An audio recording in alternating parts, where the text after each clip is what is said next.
Bem-vindos à terceira parte da sessão 6. Quem é responsável por o quê? A terceira princípio é cada um de nós precisa de se arrepender. Se tiver pecado, diz a palavra ali em Tiago capítulo 5, será perdoado. Portanto, confessem os vossos pecados uns aos outros e orem uns pelos outros para que possam ser curados. A oração de um homem justo é poderosa e eficaz. Por isso, eventualmente, oramos pela pessoa que está doente e ela é curada.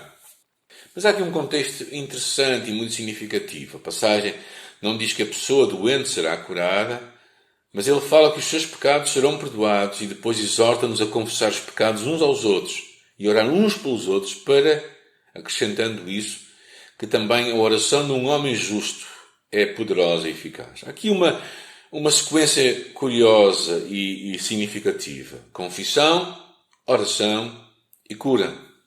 A confissão vem em primeiro lugar. Se alguém pede oração pela cura e ora diretamente pela cura e depois descobre que a pessoa está presa nos seus próprios pecados de orgulho, amargura e rebeldia, então verdadeiramente será que é surpreendente que Deus não responda à oração?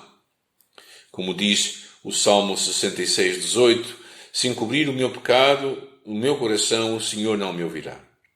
No entanto, se os doentes, os que sofrem, estão verdadeiramente arrependidos, então a oração de um justo é surpreendentemente eficaz.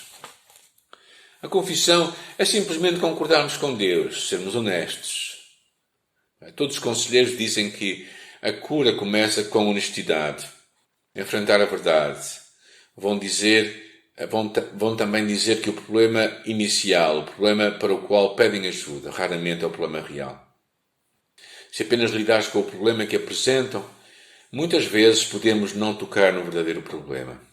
Assim, quando alguém tem um problema e pede para nós orarmos, será útil, antes de mais nada, se lhe pedimos para considerar se há algum problema o qual precisa lidar primeiro.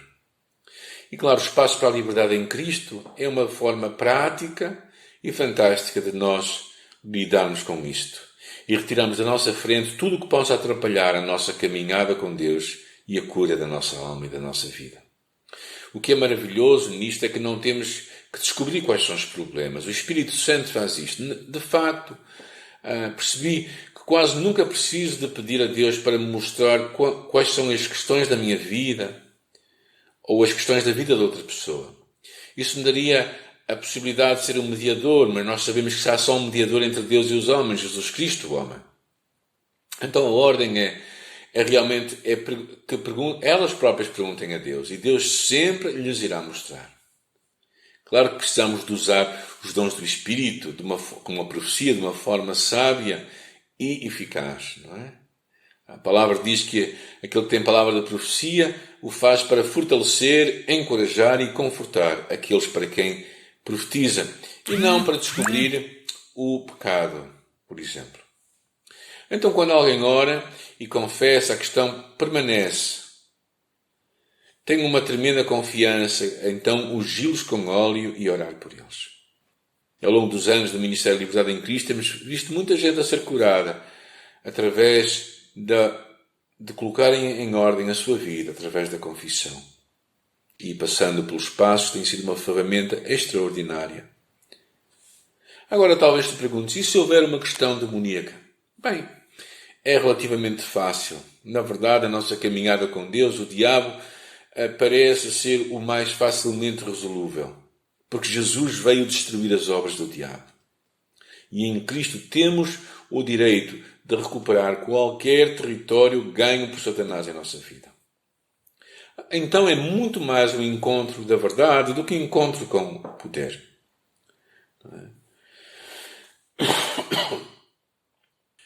No Ministério de Liberdade em Cristo, nunca diminuímos o ministério do que os outros estão a ter como resultados no seu próprio ministério. Mas no Ministério de Liberdade em Cristo, acreditamos que nunca precisamos de recorrer à expulsão de demónios no que diz respeito a tratar problemas espirituais na vida de cristãos, na vida de outros crentes. Não é? Claro que nós percebemos que é a verdade que nos liberta. Satanás já foi derrotado. Por isso é um encontro com a verdade e não necessariamente um encontro com poder. É um encontro com a verdade que Cristo já trouxe a nossa liberdade. a própria pessoa também precisa de escolher acreditar e agir sobre a verdade. Não é? Neil Anderson dá uma certa ilustração, dizendo assim: bem, se há um problema de moscas na tua cozinha, claro que tu podes estudá-las de uma forma cuidadosa, descobrir onde é que elas vêm, apanhá-las uma a uma, mas o que é que vai acontecer? Bem, mais moscas viriam. Porquê? Porque há um grande balde de lixo a cheirar mal que as atrai. Então, qual é a melhor maneira de resolver o problema? É livrar-se do lixo. Em outras palavras, não é? Lidar com o pecado é a questão raiz e não a influência demoníaca, que é simplesmente uma consequência da falta de arrependimento. Expulsar um demónio, por isso, não é suficiente. Arrepender-se e ter fé em Deus será sempre a resposta. Sei que tanto Jesus como Paulo praticaram a forma de libertação do mal, onde agiram diretamente sobre demónios. Mas isto acontecia apenas com pessoas que não eram crentes ainda. Claro que ainda podemos usar esta abordagem quando impelidos pelo Espírito a fazer o mesmo. Aqueles que praticam esta abordagem hoje em dia muitas vezes perguntam por que é que não há instruções no Novo Testamento sobre como proceder para libertar um cristão de influência demoníaca. Mas pensemos em Tiago, capítulo 4, versículo 7. Submetei-vos a Deus, resisti ao diabo e ele fugirá de vós. Pensa comigo, quem é responsável por se submeter a Deus e por resistir? O indivíduo com o problema. Poderias tentar resistir ao diabo sem primeiro te submeteres a Deus, mas aí vais lutar a sério. Poderias submeter-te a Deus e não resistir ao diabo, irias continuar em cativeiro. Então é muito importante nós pensarmos quais são as responsabilidades e de quem. As responsabilidades, por exemplo, do indivíduo. E ele deve orar e crer na verdade para encontrar a sua própria liberdade. Ele deve submeter-se a Deus e resistir ao diabo. Renunciar à mentira, escolher crer na verdade. Efésios capítulo 4, 17 a 32. Levar todo o pensamento cativo a Cristo. Segundo aos Coríntios 10, 5. Vestir a armadura de Deus. Efésios 6, 10 a 18. Nenhum de nós pode fazer isto por qualquer outra pessoa, por muito mais que nós queríamos. E Deus também não fará o mesmo por nós. Isto parece ser uma má notícia para as pessoas que vêm ter connosco e dizem, conserta-me. Na verdade, esta é uma ótima notícia para elas e também para nós. Significa que não têm de continuar à procura da pessoa-chave, da pessoa ungida para a sua cura. Mas têm que aceitar e agir de acordo com a sua própria responsabilidade dada por Deus. E nada e ninguém pode impedir que se tornem a pessoa que Deus quer que elas sejam.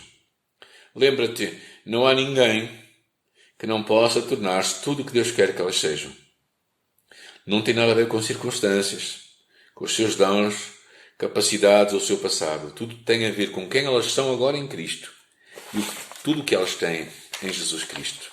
Agora, qual é o papel de Deus? O papel de Deus é nos guiar em toda a verdade.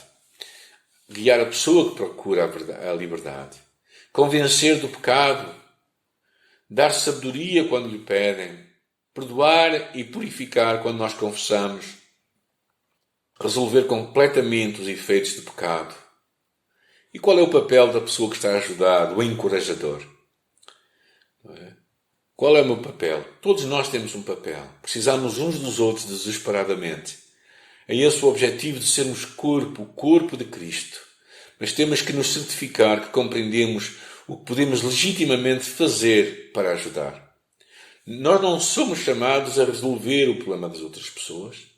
Nós não somos chamados a ser os seus salvadores. Nós não somos chamados para um encontro de poder com o inimigo. Somos chamados, sim, a encorajar a pessoa que procura a liberdade a depender completamente de Deus.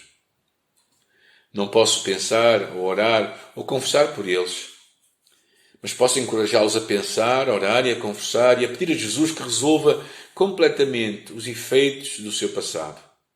Embora sejam eles que fazem todo o trabalho, muitas vezes nunca o farão se não houver alguém disposto a ajudá-los, a encorajá-los, a aplaudi-los à medida que o fazem.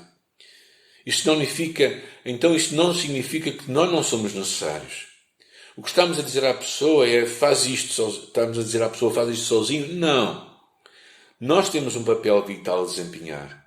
Só precisamos ser muito claro sobre esse papel. Há uma boa frase que nós temos no ministério que diz: só tu podes fazê-lo, mas não podes fazê-lo sozinho.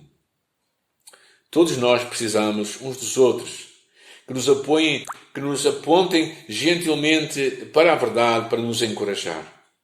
Embora possamos esperar uma resolução, algo de libertador em saber que não compete nós sermos o seu Salvador ou consertá-los. Tudo o que somos chamados é guiá-los, ajudá-los a apoderarem-se da verdade e a lidarem com a mentira. Então, quais são as implicações para nós? Primeiro, temos que assumir a responsabilidade pela nossa própria caminhada com Deus. O nosso crescimento e santificação contínua está nas nossas mãos e temos tudo o que precisamos para vivermos esta vida piedosa.